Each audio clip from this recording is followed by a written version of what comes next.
Hi there and welcome to The History Teacher. This revision video covers Early Elizabethan England 1558 to 1588 of the GCSE Edexcel History 9-1 course. Hopefully you'll also find it useful though, even if you're studying any of the other exam boards or even if, like me, you just love history.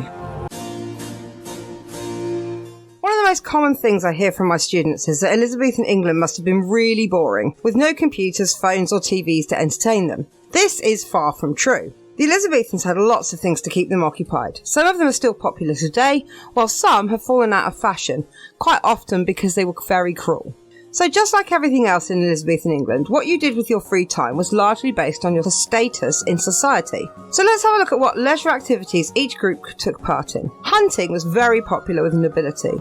This could take a number of forms, but was normally on horseback with dogs or using birds of prey, which was called hawking. Fishing was also a popular pastime, and both activities were open to men and women. However, some activities were off limits for women. Real tennis was a cross between modern tennis and modern squash and was played indoors. Only men could play. Bowls was another male-only sport, which has not changed much in the modern age. And finally, men could take part in fencing, which was sword practice with blunted blades. Poorer people, like farmers, craftsmen and the lower classes, had a lot less free time. Many activities took place on a Sunday afternoon after church, as this was one of the few times in the week where people were free. Men liked to play football, which is quite different to today's game. The main aim was to get the ball to the other side's goal, just as today, but that could be a gate or even the next village. There was no limit on team sizes, meaning that whole villages could play each other, and there were very few rules. The game was very violent, which led to a number of monarchs banning it due to the high death toll. Another sport which was popular with the poorer classes was wrestling. Men could compete with each other in public,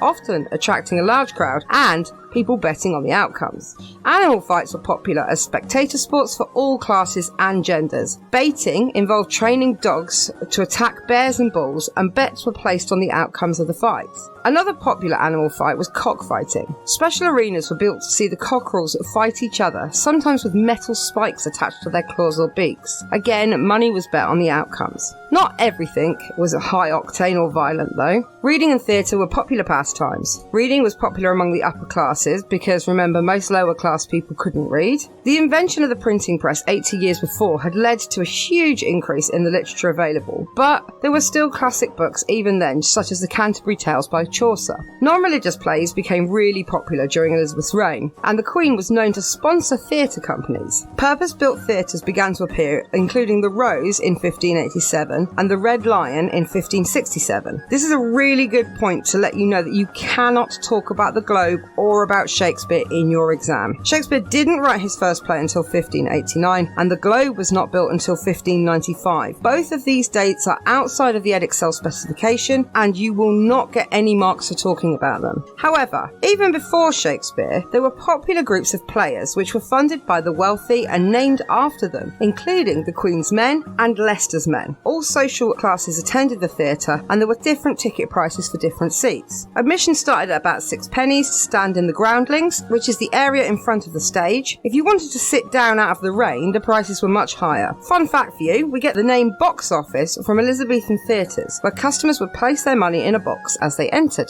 Finally, music played a huge part in the life of the Elizabethans. Many could play an instrument, including lutes and harpsichords, and musicians were regularly employed to play at social events and official functions. Music would also be played in taverns, at fairs and in the street, and on public holidays musicians were sometimes employed to play in churches. Dancing was a popular pastime, especially among the young, as they could dance with the boy or girl of their choice. Most people learned formal dances like the gavotte. Okay, that's everything for today. Don't forget to like and subscribe and leave a comment. I always reply as quickly as I can, and don't forget, if you like my content, I'd really appreciate it if you buy me a coffee to keep me going. That's everything for today, and I will see you next time.